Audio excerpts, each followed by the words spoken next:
Hi, welcome to another session on the Rewiring Your Brain World Summit. My name is Fleet Mall, your co-host for this session, and I'm really thrilled to be here today with my longtime friend and colleague, Dr. Dan Siegel. Welcome, Dan. Thanks, Fleet. Great to be here with you. It's great to be able to have another one of these fascinating conversations that we get to do for a number of these summits. You've been so gracious to be part of a number of our summits. So I'm going to share a bit of your bio, and then we'll jump right into the conversation. Sound good? Sounds wonderful. All right. So Dan Siegel, MD, is a clinical professor of psychiatry at the UCLA School of Medicine and the founding co-director of its Mindfulness Awareness Research Center. He is also the executive director of the Mindsight Institute, an organization that focuses on the development of mindsight, teaches insight, empathy, and integration in individuals, families, and communities. Dr. Siegel has published extensively for both professional and lay audiences. He is the founding editor of the Norton Professional Series on Interpersonal Neurobiology, which contains over 80 published textbooks. He is a best-selling author of several books, including Aware, The Science and Practice of Presence, Mind, A Journey to the Heart of Being Human, The Developing Mind, and his latest book is Intra-Connected, MWE, which is me plus we, as the integration of self, identity, and belonging. Dr. Siegel lectures extensively and is a sought-after speaker, and we'll talk more about how you can find out more about Dr. Dan's work at the end of our interview here. And I just wanted to reference a couple of your books. This one is certainly my Bible for understanding the neurobiology of mind and the brain, as well as this field of interpersonal neurobiology, which you've been one of the leading theorists and developers of. And so I really appreciate your work. I don't have your latest book yet, Intra-Connected, but I'm very familiar with the territory. We've talked about it quite a bit, and I've looked forward to getting that book. So, Dan, this summit is really about exploring the possibilities of rewiring the brain, approaches to rewiring the brain or reshaping our neural architecture for healing traumas, attachment wounds, or attachment issues, as well as for optimizing brain health, optimizing health and well-being, life performance, longevity, happiness, things like that. And so I know when you speak about brain function, you speak about it in terms of differentiation, connection, integration, and flow. And so I wonder if you could talk about that, and also how flow, as being a sort of an optimal brain state, is like a river flowing between these banks. On the one side, chaos; on the other side, rigidity. So I wonder if you could lay out that landscape for us. Sure. Well, thanks, Fleet. The idea of neuroplasticity, how the brain changes in response to experience, is so central to, whether you're on a personal journey that's spiritual or psychological in growth, or you're a professional working, as a teacher or a therapist or even a parent helping children develop. It's all about how experience will be shaping the nervous system, right? And so one could get very focused on the brain and the head and say it's all about the brain and the head. And for 2,500 years, since the time of Hippocrates, people have said that, that the experience of mind, your sorrows, your griefs, your joys, Hippocrates said in a book called On the Sacred Disease, he said it's all coming from your head. So I just want to begin by saying, if we're interested in the mind, part of the mind is the brain and the head, but the whole body is involved in our mental experience of joys and sorrows. The subjective experiences we have goes under the word mind, and that's fully embodied, not just in the head. So we want to be really thinking, in a sense, about the embodied brain, which we'll talk about. But the mind, our fundamental ways of feeling and thinking and behaving, is also relational. So you and I have a relationship with each other. So we get together, we greet each other, we talk about how we're doing. And anyone getting connected to you and to me in this conversation would be having energy and information flow shared. Really, we're thinking about people listening to us. So there's a relational field that you can start to talk about. So what that means is that the mind, which is a part of, our relational lives, is not just in the body. So when that became clear to me, over 30 years ago in this very room, this is my home office where I've written every book I've ever written. I was in this room thinking, what in the world could be both in the head and in the whole body, but also not just in this embodied something, but relational. And then on a walk at the beach, I realized that reality is really made of energy flow.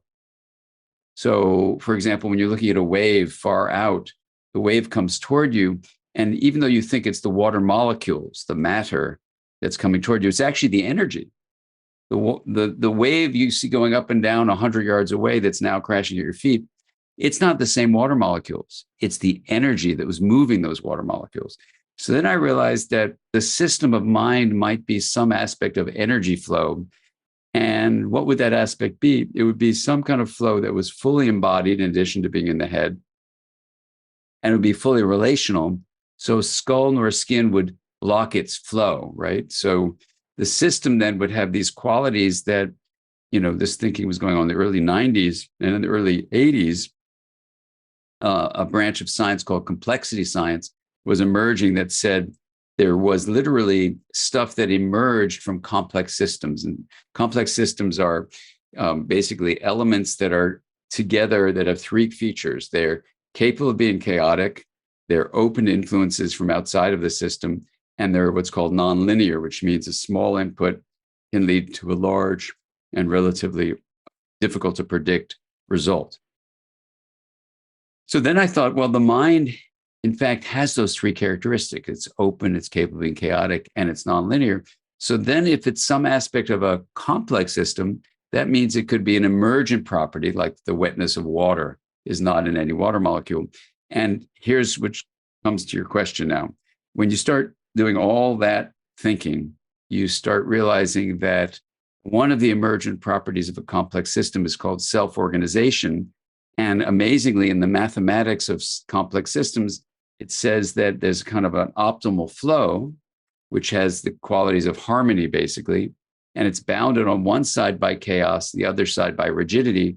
And then I had an explanation from science, complexity science, that could help me understand why every patient I saw, in my view anyway, was coming with either chaos, rigidity, or both.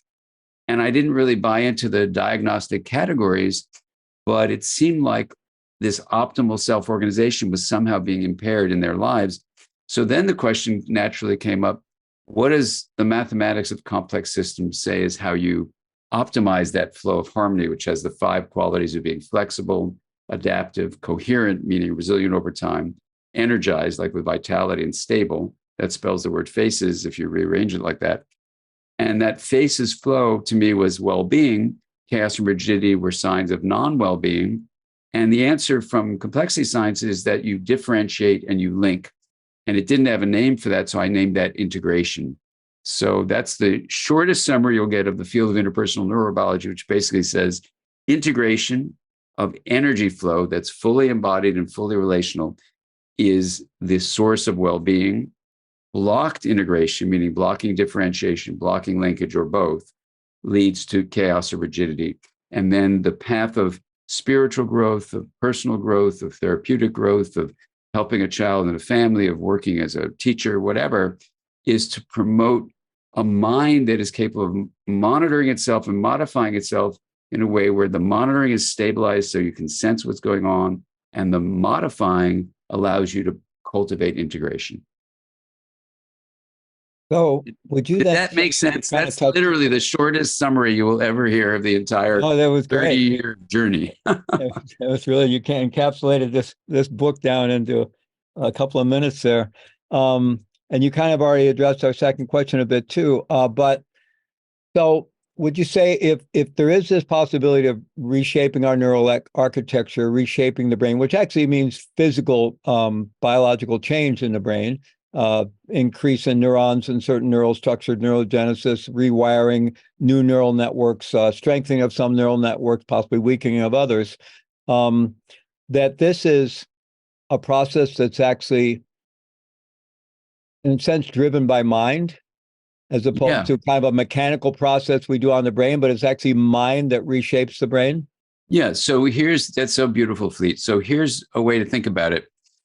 If the mind is an emergent property of energy flow, Mm-hmm. and it's in part, allowing us to have subjective experience, it's allowing us to have awareness, it's allowing us to have information processing, which is basically an energy configuration with symbolic value.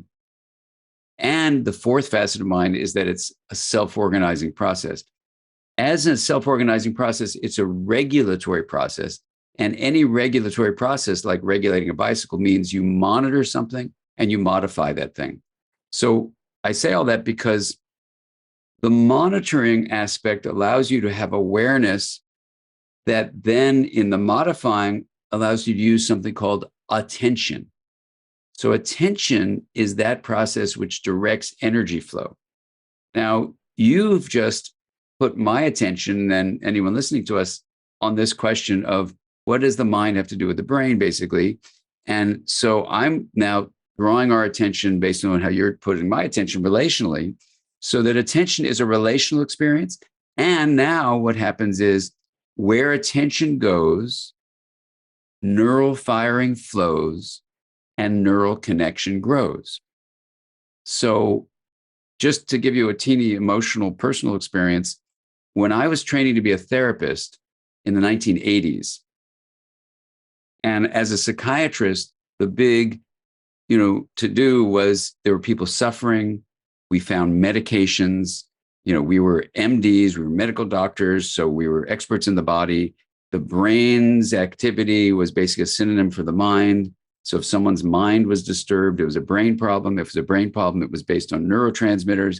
If it was neurotransmitters, you can make a prescription and you're a doctor. That's a good thing. So then you'd prescribe things. And lo and behold, some people who could have been killing themselves or suffering greatly in other ways were helped. So medications were great. But I always had a feeling there was something missing from that equation. There was something more. The medications were, yes, important in certain cases. But in other cases, there was a relational process in the therapy that could also be healing. And so as the 80s went by, I just had this restless feeling. Now, part of that restless feeling was because when I was in medical school, the person who taught me neuroscience was David Hubel. And I learned from David in the late 70s and early 80s. In 1981, David Hubel won the Nobel Prize for discovering how experience shapes the brain. He and Torsten Wiesel got the prize for that. Now, as his student, I was going, that's like amazing. So I was raised as a neuroscience student, knowing that in the case of David and Torsten's work, how you drive energy flow, in the case of light was their study, how you drive energy flow through the brain actually changes its structure. So there I was in 1980, 81, 82, learning this. Now we're talking about 84, 85, 86, and people are saying the brain is important. I go, yeah, it's important. They go, so give it a pill. I go, no, give it energy flow, right? Now, how do you give it the brain energy flow? How you direct attention determines neural firing.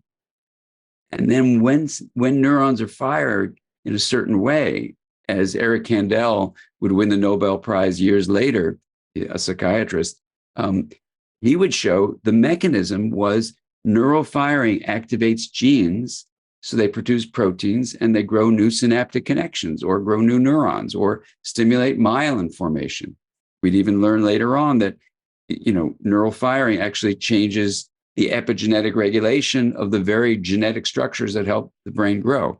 So there's lots of ways, those 4 ways: epigenetic regulation changes, myelin formation helps neurons communicate more effectively and efficiently, creating new synaptic connections, and even sometimes, especially in the hippocampus, growing new neurons. So we can have neuroplasticity very specifically activated by how attention drives energy through the brain itself. Now, what's doing that? The mind. The mind is what determines where attention goes, including the relational mind. So then, now I'm in 83, 84, 85. I'm thinking, cool, I've learned neuroscience from David Hubel. I know that energy flow directs neural growth. What's all this story about pills being the only way to deal with a mind that's not functioning well, obviously, and that may involve the brain's dysfunction? So that's where I was, when I was finishing my training, feeling very frustrated with the reductionistic view that pills were the only method. And that's where, I decided ultimately to be a child psychiatrist, to look at early development, to learn developmental neuroscience, and then, to become an attachment researcher, studying how relationships shape ultimately, the function of the mind that would be likely involving the brain's functioning, and then developing this field called interpersonal neurobiology. Before the development of our scientific understanding about everything you just talked about neuroplasticity, neurogenesis, and so forth, and that the brain is continually changing based on mind and what we expose it to. In one level, it's a learning machine. At least you could look at it's a little bit reductionistic. But so before that, the mind was probably thought of as kind of an entropic enterprise, that eventually it's just going to diminish in its capacity. And we now know that it can grow and thrive and learn and change. And yet some of these conditions of, when you talked about that self-organizing principle that comes from complexity theory and chaos theory, we have this emergent principle, and you're talking about this optimal flow that we call mind, that its optimal state kind of being that. And then there could be things that block in some way that optimal flow. And yet those things seem to so I'm wondering whether that optimal flow has its own qualities of homeostasis, something that would keep it in flow, but it seems like these conditions of chaos and rigidity also can have a momentum to them, or a kind of homeostatic quality, because people get stuck there and can be very difficult to shift. So I'm just kind of wondering if you could cover that landscape a little bit in terms of, where it seemed like we would, without any traumas or obstacles or problems, it seems like our natural state would move towards this flow. And as the brain is dealing with more and more complex problems, it would become more differentiated, more connected, and be able to optimize flow at greater levels of complexity. But when there's problems, then it gets blocked in a way you say. But those things seem to end up with their own self-perpetuating momentum in a way. Yeah. So I wonder if you could talk about that. Yeah, it's a great question. So let's begin with a couple of elements of your really beautiful way of describing this issue we should look at. One is that self-organization is a natural emergent aspect of complex systems. You don't need like a conductor or a director or someone who's writing it all out. It's just inherent. And that's kind of counterintuitive. Why would a cloud have a natural self-organization? There must be some larger deity or something making the clouds as beautiful as they are.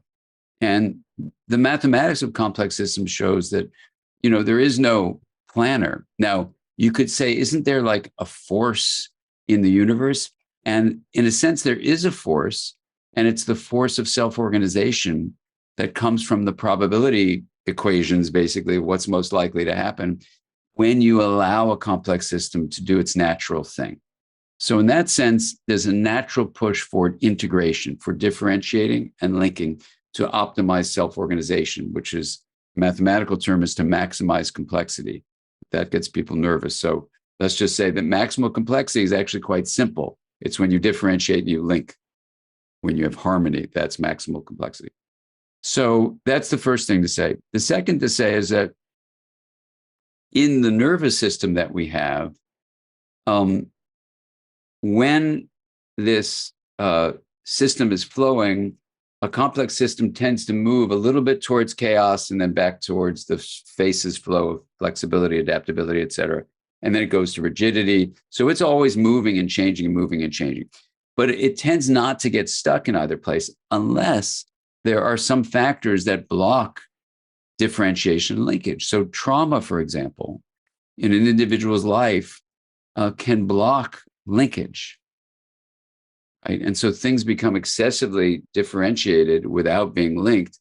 So integration is impaired. So if you look at post-traumatic stress disorder, you can show basically that the brain has experienced this shock to the system of this innate capacity to grow in an integrated way when there's no trauma, but trauma introduces this, blockage to linkage. And you can see that in the corpus callosum this is in developmental trauma, early trauma. The corpus callosum that links the differentiated left and right doesn't grow so well. The hippocampus that links differentiated memory systems to each other doesn't grow so well. The prefrontal cortex that links differentiated areas of the cortex, the subcortical areas, the body, the relational world doesn't grow so well. And the connectome, which is the subtly differentiated areas, they're not so linked. So the interconnections of the connectome, is the way you say it, are not so present in developmental trauma. So if you look at the work of Martin Teicher, you'll see all the research behind what I just summarized. But all of that to say is that integration is impaired with trauma. So now what happens is the brain grows in this non-integrated way. And so then it is going to have unfortunately, a momentum. In physics, the word momentum means you set something in motion, it continues in that direction. So there's a kind of neuroplastic momentum. I just made up that term, but there's a momentum that keeps something going in a non-integrated way because of the blockages, because of the trauma.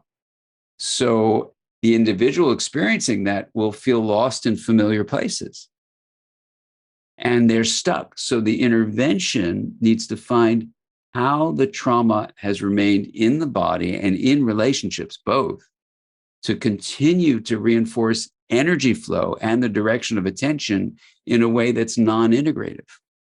And so when I think about a couple of sessions I've had in the last 3 weeks with people who've experienced some pretty severe trauma, these moments of our relationship allowing us to direct attention in, I made up this term window of tolerance for how to be with, let's say, a certain affective state of helplessness or fear or fury, so that in the relationship, we can actually be present together with an emotional state that alone, when they were children for sure, but even as adults, it just flips them into chaos. But now with me, they may be going towards chaos, but I'm there with them. So we've expanded the window of tolerance in the therapeutic relationship, which allows that brain to finally be able to be with the helplessness, to let the implicit memories, that's a disconnected form of memory, to be present there, the aspects of them, or in internal family systems work, you call it a part. We call them self states in interpersonal neurobiology. You're going to allow them to be differentiated so you can actually be present with them, see how other states were there to protect the system from that helplessness and fear and the memories of actually what happened. And now within the widened window of tolerance in this relationship, this attachment relationship, where now the person's experiencing, whoa, what I thought before was intolerable, I tolerated. And that moment we can reflect on that and say, yeah, look at how your brain is able to now be with something.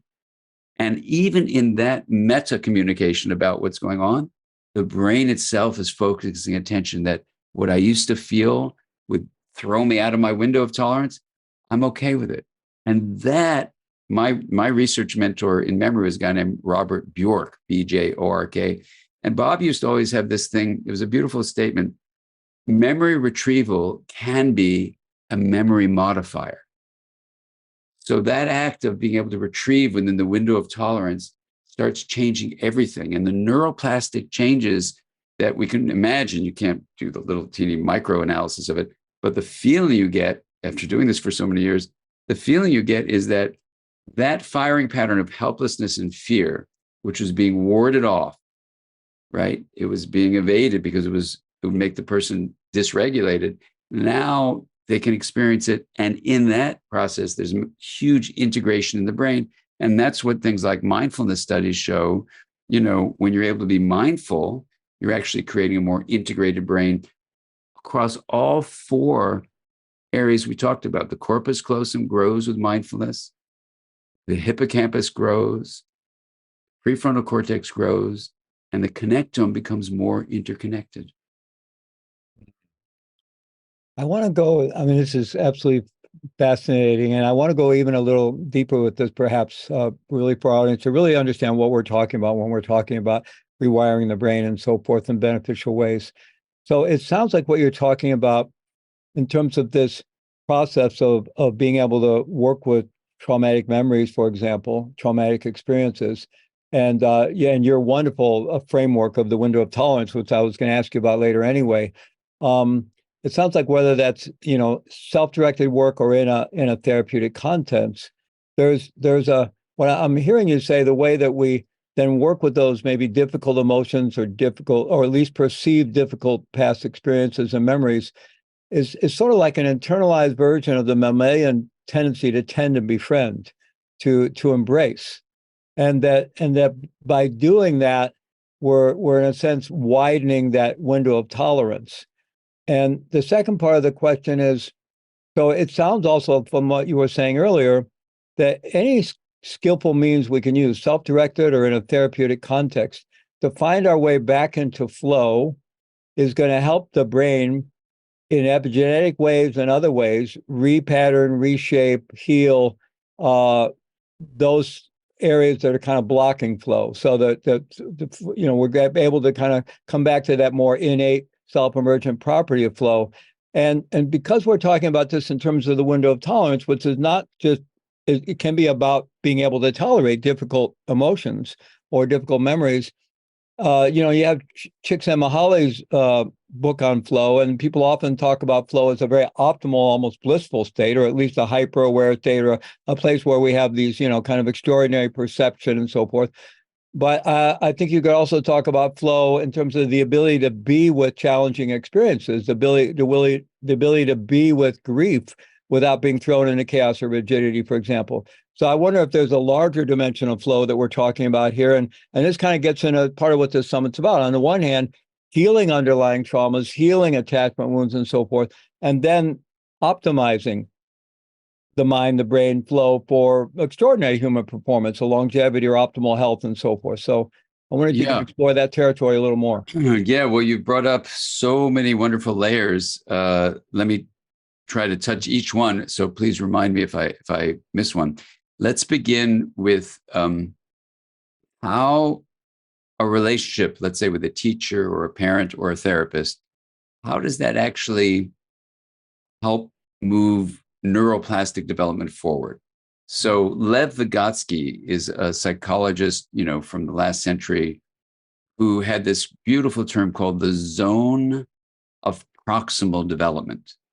And what it means is that on our own, we can do this much, but as kids or students or, as a patient, a client, you can do this much with your therapist or with your teacher or with your parent. So that's the zone right there. So a really wonderful parent, a wonderful teacher, a wonderful therapist intuitively knows that zone and can feel, okay, what can this patient, what can this client, what can this student, what can this child of mine do with me up here? And what can they do on their own? And I'm going to help ratchet them up. And so development is based on connecting in a relationship that's a developmental relationship, let's call it that, that tunes in right at the zone. So now I'm doing this thing on this jungle gym, or I'm out in the water learning to swim, or I'm trying a math problem, I'm playing chess, whatever it is. I'm in the zone with my developmental, assistant, right? My teacher, my therapist, and now when I practice on my own, I'm going to learn how to just move higher up in the zone. So the lower part gets higher, and now where my teacher works the next time is up here. So that's the first thing to say. The second is Jennifer Freyd, Freyd, decades ago, wrote this beautiful piece on when cognitive information, when knowledge is shared, there's something that shifts in the shareable symbolic energy flow, is the way I would say it. There's something profound that happens. So in all those developmental relationships, the sharing is a profound shift in the cognition, the information itself. So we shouldn't underestimate what a relationship does, whether it's with a teacher or a parent or a therapist, that allows information processing to transform. Shareable representations is what Freyd talks about. And it's just worth really noting her work, because she also does work on betrayal trauma, but there's something very profound. We can share things. So that's that first part. The second thing to say is, in terms of your questions about flow, I once had the wonderful privilege of having Mike Csikszentmihalyi on a stage. I used to run an annual conference with Sharon Salzberg. So, of course, Csikszentmihalyi is like the world's expert on flow states of one use of the word flow. And Sharon is one of the world's experts on mindfulness. And, people forever, when I just had gotten into the mindfulness world, would tell me, Csikszentmihalyi's flow is the basis of mindfulness. And I would say, I don't think so. They're actually quite different, because mindfulness has a kind of self-awareness and an ethics to it that is a teeny bit removed from the thing itself. It doesn't make you dissociated, though you can have a spiritual bypass and do that. But with mindfulness, there's this capacity to have this larger awareness that's in its pure form. And the emotion is not something you're in the flow with. You can invite it in, like the Rumi poem, The Guest House, and invite anything in, but you still are the guest house. In Csikszentmihalyi's notion is the guest house disappears and you are just the guest, kind of thing. So I say to Csikszentmihalyi on the stage and to Sharon on the stage, Sharon Salzberg, let's have you two talk about this. Are they the same thing or not? So I didn't express an opinion one way or the other. I said, let's talk about it. And the conclusion that the two of them came to was they're absolutely not the same thing. That with mindfulness, you can choose to go into flow. But with flow, the way Mike Csikszentmihalyi has written about it, here's the issue. You need to be involved in an experience which is at the edge of your capacity, but not beyond your capacity. So it's challenging, but not overwhelming. And you lose self-consciousness. You become the chess game. You become the tennis game. So someone in flow, it's a beautiful, beautiful thing. It's associated with well-being and it's great. It's all good, but it's not the same as mindfulness. Because if you're, let's say, a marksman and you're really angry at your neighbor and you want to shoot your neighbor's dog, you can absolutely be in the flow with your gun and shoot the dog and kill the dog. And there's nothing ethical about it. There was nothing self-regulatory about it. There was nothing that said, what's the greater good here? What's the compassionate way of being? I'm mad at my neighbor. I want to kill their dog, but I shouldn't be doing destructive things like that. That's wrong. So this is what they said on the stage. So it was clear that flow can be great, but it doesn't have any ethics to it. And it doesn't have a self-awareness that would get you to stop if you're really lost in the flow with your gun and it's a challenging thing to shoot that dog. That was the example that came up in the meeting. And it was very clear that they're very different processes. Now, you can mindfully say, I am now, with the ethics involved here, going to play a game of chess, and I am going to beat my opponent, and I'll get lost in all the moves, and I'm going to really beat them, and I'm getting in the competitive nature of my chess playing. And the other person loses because you're good at chess and you got in the flow of chess. No one would say that was unethical, but you wouldn't use the word mindfulness necessarily there, though you could be mindfully playing chess.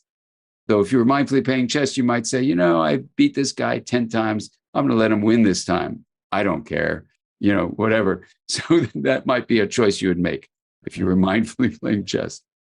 So, yes, Csikszentmihalyi uses that kind of hyper-focused flow. His and athletes experience it, rock climbers, that really. And in a summer conversation I had with John Vervaeke, he said, well, there's that flow, and then we might also talk about a more expansive kind of flow, a different kind of flow that's more expansive and perhaps does have more meta-awareness and is not so hyper-focused.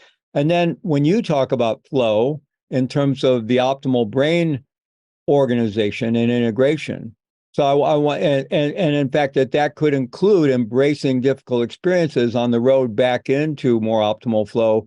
So I wonder how your use of the word flow and the way Csikszentmihalyi was using it, as well as maybe the possibility of a more expansive state of flow. I don't want to get too lost in this, but I just want to, because I think for this summit, one of the things people are looking for are, what are the and I want to talk to you about practices like the Wheel of Awareness in a moment, but what are some of the tools and strategies for entering into states various states that might have healing properties and then might convert into traits which would be lasting in terms of optimal health and well-being and life performance and so forth. So I wonder if you might just touch on a little more on that, our understanding of what we're talking about when flow here or flow there. Yeah, exactly. Well, one thing just to make sure to mention, there's a beautiful book based on what you just said called Altered Traits by Dan Goleman and Richie Davidson, which basically, the way I would summarize that book says that when you intentionally create a state and repeatedly do that, it activates neuroplastic changes in the practitioner's brain so that it becomes a trait. If it's in the area of 3 pillars of practice, which include training attention to be focused, training awareness to be open, and training intention to be kind. So kind intention, open awareness, and focused attention. Then it creates integration in the nervous system. Those are the neuroplastic findings. And it improves your physiology by, reducing stress hormone cortisol, improving immune function, optimizing cardiovascular functioning. You lower inflammation by altering epigenetic regulation. And you even take an enzyme, telomerase, and you bring it to optimal levels. So you're repairing and maintaining the ends of your chromosomes. So you actually slow the aging process. So all of that is with the 3-pillar practice. Now, that being said, in terms of the use of the word flow simply means, in general terms, change. So when we talk about energy flow, if you're talking about our realm that's called the Newtonian realm, across time, we have a variable of time, things change. We call that flow. So when I use the word energy and information flow, there I'm not using Csikszentmihalyi's very specific capital F flow. I'm using a lowercase f for flow, which just means change, right? So that relationships are sharing of energy and information flow. And the brain is really a transformer of energy and information flow. The mind is an emergent property of energy flow that creates information. Cognition is information flow. So I'm using flow in all those ways. Now, if you're talking about the river of integration that we've been talking about, where it can flow towards chaos as one bank, toward rigidity the other, but not get stuck in those banks. That's more using it as the word change, flow being a synonym for change. So that's how I use flow. Now, if you're talking about a larger flow fleet in terms of what does mindful awareness really involve? Why is that such an important way of being? I just spent a week with the Thich Nhat Hanh Plum Village monastics, doing all sorts of mindful experiences. For me, they were all integrative. They were all differentiating and linking and being very present in awareness, with walking, with eating, with talking, with being silent, with meditating, with being in the water, with being on the land, being in the forest. I mean, listening deeply to other people's emotions. All of it was this beautiful integrative process. So for me, when you talk about the larger flow, and we can talk about the wheel if you want in a moment, but anything that promotes integration is going to promote well-being. So a flow of the larger order you're talking about, like what's a healthy flow, whether it's Csikszentmihalyi's version of flow, which can be integrative, when it's combined with the mindfulness flow, which is ethical and bring kindness, then it's a win-win situation. So it's not like you have to choose between those two things. You can have someone who uses their mindfulness and also, is a police officer who's just carefully going to use the force they're trained to use, and they know not to get in the flow of the initial emotion that might arise, and they pull the trigger. Instead, they're mindfully aware, oh, I have a feeling to pull this trigger, but does this person I'm confronting right now really need me to shoot them? No, they don't. And that's mindfulness.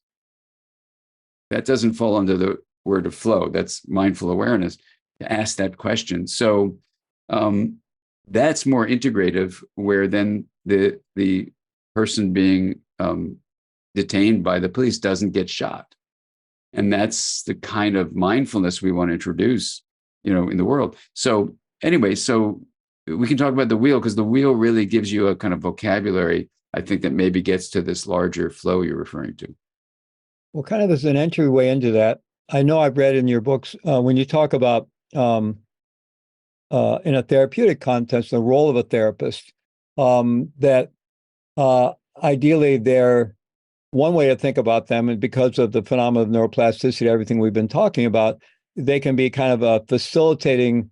They're like neural architects, but they're more facilitating that process of neural architecture. And as individuals, we can somewhat become neural architects. We can become architects of our own brain, or our whole nervous system, and thus our mind and our relationships and so forth. So we have a lot of agency there. And one of the things I remember you talking about in terms of the relationality of the therapeutic context and how that could facilitate this reshaping of neural architecture for a client, was that the therapist is providing that experience of feeling felt. Sometimes we just talk about being seen, being heard, but it was really this quality of being feeling felt, which seems to be a really precise way to describe the relationality of flow, that interpersonal flow, and the active relational field, ideally in that way. So I wonder, so another term that we've used a bit in the summit is the idea of self-directed neuroplasticity. And we're talking about both things people can access in a therapeutic context that could be very beneficial, but we're also talking about a lot of skills that people can do themselves, kind of under the umbrella of like self-directed neuroplasticity is one term that's been used. So maybe in that context, I wonder if you could talk about the wheel of awareness and how that is a practice that people can use to kind of facilitate everything we've been talking about, increasing the integration, the differentiation, the linkage, the integration at levels in which we can, optimize our lives, because life isn't getting any easier, apparently, and it's getting ever more complex. Right, totally. Well, I remember, exactly the moment when one of my first long-term patients, when I was asking her at the end of her therapy, she was going to another university to work. And I said, why did you get better? And she said, well, never in my life before I've had the experience of feeling felt. And I know her name. I can't use it obviously because she's a patient, but she's the one who came up with that term. So I want to really honor her, feeling felt. But it was a beautiful way for a patient to be able to say, in reflecting on, because I wasn't doing anything my supervisors were telling me to do. I was letting the patient teach me how to help her. And now she was putting words to it, that feeling felt term. And the same thing is true with the wheel of awareness. I felt like my patients were really showing this chaos and rigidity. And I went just wild trying to figure out what could explain why I'm seeing things as chaos and rigidity rather than the diagnostic categories they would come with. So then I remember moving to this new office.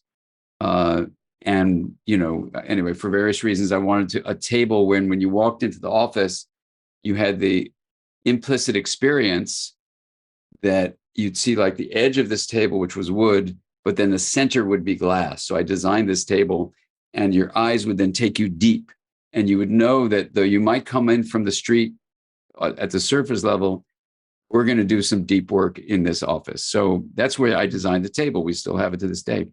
But then once I was in this new office with this table that was to the side, and we would sit in, a chair and another chair and a couch, I would bring my patients up from the couch or the chair over to this table. And I would say, there are two things that seem to be present in different realms. One is the idea that consciousness is needed for change. Like kids need to be conscious when parents are telling them stuff. Teachers need to have kids conscious. In therapy, consciousness is really helpful. So that's one thing. The second broad generalization is integration seems to be the basis of health. So I said to my patients, let's integrate consciousness. And they would give me this weird eye and they go, what are you talking about? And they were used to me saying strange things. So I said, well, if integration is health and consciousness for change. What if you integrated consciousness? Let's put those two things together around this table, and let's use it as a visual metaphor for the ability to differentiate the knowing. Like if I say, hello, Fleet, you have both the knowing I said, hello, Fleet. Let's put that in the hub. But then the sound, hello, Fleet, let's put that on the rim. So then we could divide the rim up into 4 segments, basically all energy flow.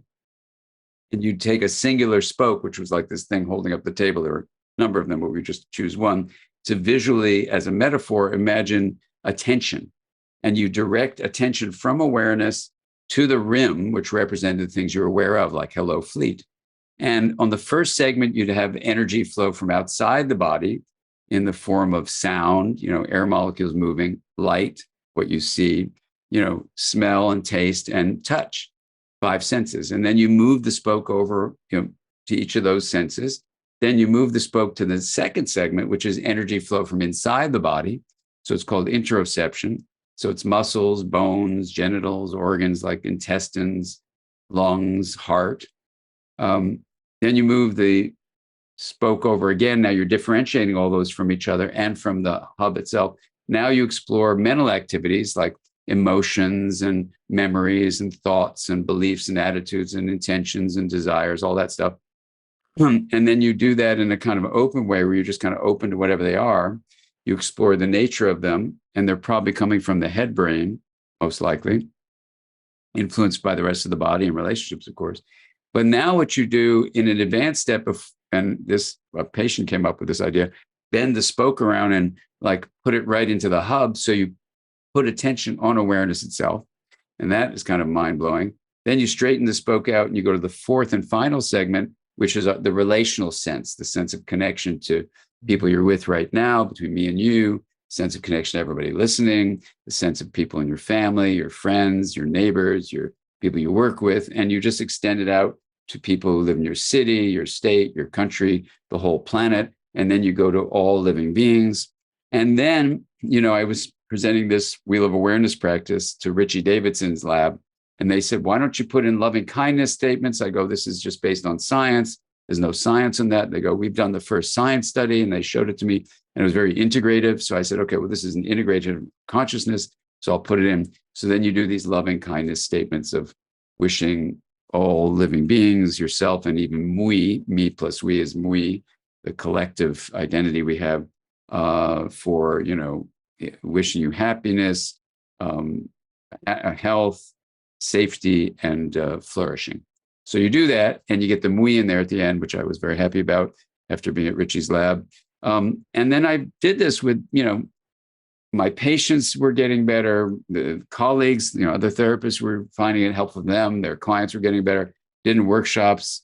And then I started as a scientist recording people's responses. So before the viral pandemic, I did it with 50,000 people in person. And that's not an exaggeration. My assistant actually counted up the number. And so we have all this data. And then I've written a number of books, Mind, Aware, and now Intraconnected, with the implications of what this Wheel of Awareness practice means. It not only has the 3 pillars, it teaches you to focus attention, open awareness, and build kind intention. So it's, likely creating those physiological changes. But for me as a scientist, what's been really fascinating is try to understand what awareness itself, that hub, is made of. And that we can talk about it if you want, but that has transformed everything. So as I was hearing Thich Nhat Hanh's teaching, or teach with Jack Kornfield, or other contemplative practices, or learn indigenous teachings, I talk a lot about this in the Intraconnected book. It's amazing that when you stay grounded in what you hear from people, in this case, people doing the Wheel of Awareness, you can learn so much from people. So I feel just like a conduit that's just been absorbing the wisdom of other people and just trying to put some words to it. So that's the Wheel of Awareness, and you can do it from my website. We give it away for free, which makes our accountant think we're nuts. But if we charge just 10 cents, we'd be in a really good place. But anyway, so it's available to you at my website, drdansiegel.com. So I was doing my best to do the Wheel of Awareness practice as you were describing it, and it was quite interesting to do that. Oh, And for a long time, I felt, when we're working with training the mind and based mindfulness practices and mindfulness awareness practices, you often begin with some kind of mindfulness, sometimes as distinguished from awareness. That all these are used in different ways, but sometimes it's more of a one-pointed attention, and awareness can be a little more panoramic. And I always felt that one of the ways to activate our innate capacity for more panoramic awareness was the effort to kind of include two things at once, or pay attention to two things at once.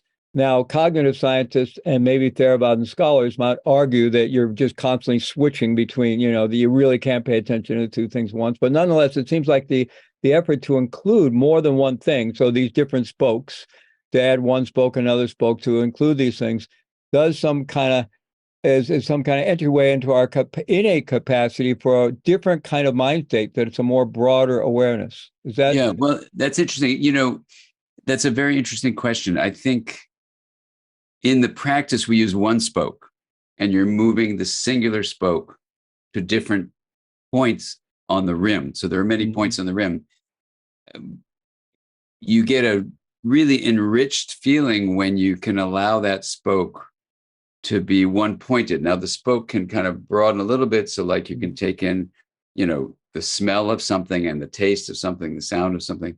And you can certainly, now we're going to get more into the hub notion, allow awareness to receive of the fullness in there, right? So yes, I think you can train your hub to be much more receptive to just a singular thing. Absolutely. I think that's a trait you can develop. And even as people start doing the wheel, what many people describe is the hub is this deep source of joy, of feeling of connection, an expansion of the boundaries that you used to find yourself as a separate entity in a body. You start having this feeling of awe, this feeling of gratitude. Compassion widens up. And people often describe the experience of love. It's one of the most common words when people take the microphone and say, here's what I experienced when I bent that spoke around. Time disappears. And there's this feeling that there's a connection to everyone and everything often that comes up. So that led to me looking at all the neuroscience I could find. Was there a correlation with these hub descriptions, which are first-person data? That's the research data. And I couldn't really find anything. But when I went to physics and the physics of energy, everything changed. And it correlated beautifully, not only with the experience of the people describing the experience in the hub of the wheel, but it correlated with indigenous teachings and contemplative teachings from thousands of years ago and from different realms. So we call that consilient. And it turns out that in physics, and I was so happy the month before Aware, which is the main book that explores this, the month before it came out, on the cover of Scientific American, so this is now July of 2018, the cover story was, when does the Newtonian realm meet the quantum realm? And I'd written all about that in the book, and I thought, people think I've lost my mind, because the one correlation in science that really fits entirely with the wheel data was the idea that there are these two realms, that the rim represents the Newtonian or macrostate realm, where things are more like noun-like entities that are separated in time and space. But when you get into the hub, you're more in the quantum realm, which this was the cover story of this very conservative scientific public journal. What you find is, in fact, there is no time variable. So when people say it's timeless, the quantum realm is timeless. When they talk about things just being connected, well, the experience in the quantum realm are verbs, not nouns, not noun-like entities that are of separation, but verb-like processes that are massively interwoven. So that correlates beautifully. And then you start realizing that the plane of possibility in this diagram we have that correlates with the hub is like the quantum vacuum. It's this generator of diversity. It's this, in physics terms, this sounds like poetry, but it's from physics. This is a quote from Arthur Zions. It is the sea of potential, which is the formless source of all form. And that helps understand why so many people get in the hub say it was empty but full. And you go, well, say more about that. They go, I can't. I don't know what it means. It was empty, but it was full. And that's exactly the notion, that it's full of potentiality, but empty of form. And as you said, the world's philosophical and contemplative and indigenous traditions have been pointing to this both experientially and philosophically for a long time. Thousands of years. The Buddhist philosophy talk about form and formlessness is really at the heart of the understanding of the nature of reality. And so this has been absolutely fascinating. And there's one thing I would just like to elicit a comment from you, because in this summit, well, first of all, sometimes it seems like mainstream science, more conventional mainstream science almost pretends that quantum physics is not there, even though it was began to be developed back in like the 20s or 30s, I think, if I'm not mistaken. That's right. Of the last century, and 100 years ago. So, and in this summit, there's a lot of talk about energy and energy psychology and bioenergetics and energetic medicine and different things. And but I mean, I think all the people we have in this summit are, relatively evidence-based. It's not kind of we're not talking like, I don't mean to demonize it, but The Secret, for example, or something like that. So we're talking about, and yet there's still the word energy for so many people seems to be this kind of woo-woo concept. And I know that I think people that listen to this conversation realize you're a pretty hardcore science guy, and so I wonder if you could just say something about energy and our use of that term energy. Oh, thank you, Fleet. And I tried to talk about this in a book called Mind, because people would say, well, what's been the experience where, you pushed against the idea that mind was just brain activity and it was about energy flow? And, what was it like to actually offer, believe it or not, the first definition of the mind, not just a description? And then from that definition, you could say what a healthy mind is, a mind that's cultivating integration. So it's been quite a journey. And so that's what that book is. It just says, okay, people keep on asking, what's it been like from the inside out? So here's an inside out description.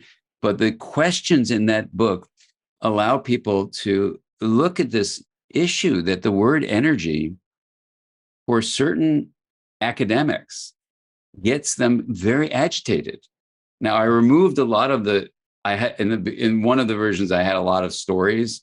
And some of my friends said, you don't need all those negative stories. But I had a lot of people yelling at me and screaming at me, literally chasing me down hallways, saying, stop talking about energy.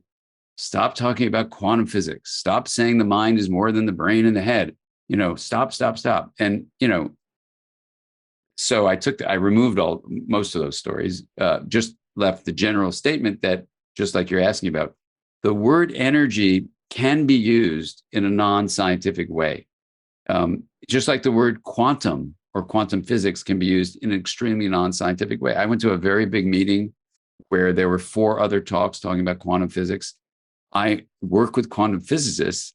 And so I was very excited that in the field of psychotherapy, people were talking about it. The 3 other talks were so not based on science. They just used the word quantum to mean they wanted to give some kind of scientific feeling behind the opinions they had about things being different from what the mainstream was saying. And it was so sad because the audience members, not knowing what the science of quantum physics said, would hear these people just say, the quantum transformation is this, the quantum this is, and it was really woo-woo. It really was. And I was so embarrassed for our field that they were just soaking it in. And so it is true that the word energy can be used that way too. So, as a scientist, trained as a scientist, I think you can be true to the science, but not constrained by the scientists. So I stuck with it. I said, complexity science says there are emergent properties. Energy is the stuff of the universe. So to say we can't talk about energy doesn't make any scientific sense, even though scientists are the ones yelling at me saying, don't talk about quantum physics, don't talk about quantum physics and energy, So, that's what we say in interpersonal neurobiology. We want to be completely consistent with the science, but not constrained by the scientists. And so what you need to do then is know the science really well. So know when people push back. And in one case, although there are many cases like this, when we've been at a cocktail hour and one of those yelling scientists is having a little bit of wine, and I go up to him or her and say, can you tell me more about your things about the energy? As one person once said, my parents wanted to be a medical doctor, but I became a psychologist, and I thought I was letting them down. And so then the Tao of physics came up, and I thought it was a misinterpretation of energy and physics. And so all these things that use energy, I want to be a hardcore, psychological researcher. And so when you use the word energy, it reminds me of disappointing my parents, and he's a little tipsy. And I said, okay, I get it. You're mad at me because you don't want to disappoint your parents. I get it. But let's not limit our field because you're working through some issues about your mom and your dad. I actually said that to him, and he started to cry. So anyway, so when people get off their defensiveness, you actually can see something. But I still think there's merit to the idea of just being very careful about anything we say. And in all these books that, I've edited or written, I obsess about every word I use to make sure it's consistent with a grounding, even if I know there are certain scientists who are going to get upset and yell about things. Well, this has been absolutely fascinating, Dan. Thank you so much as always. And I think you've just enriched the dialogue in this summit so much by our conversation today. So just thank you so much for your work and for being you. I just treasure our relationship and our ongoing dialogue. I treasure our relationship too, Fleet. It's great to be with you. And, life is fragile, as we both know. So just taking a deep breath and just feeling the love and connection. And for everyone listening, this world is waiting for us to bring really health and healing. So I'm happy to be a part of the summit. So thank you so much, Fleet. Thank you. Thank you. Be well. You too.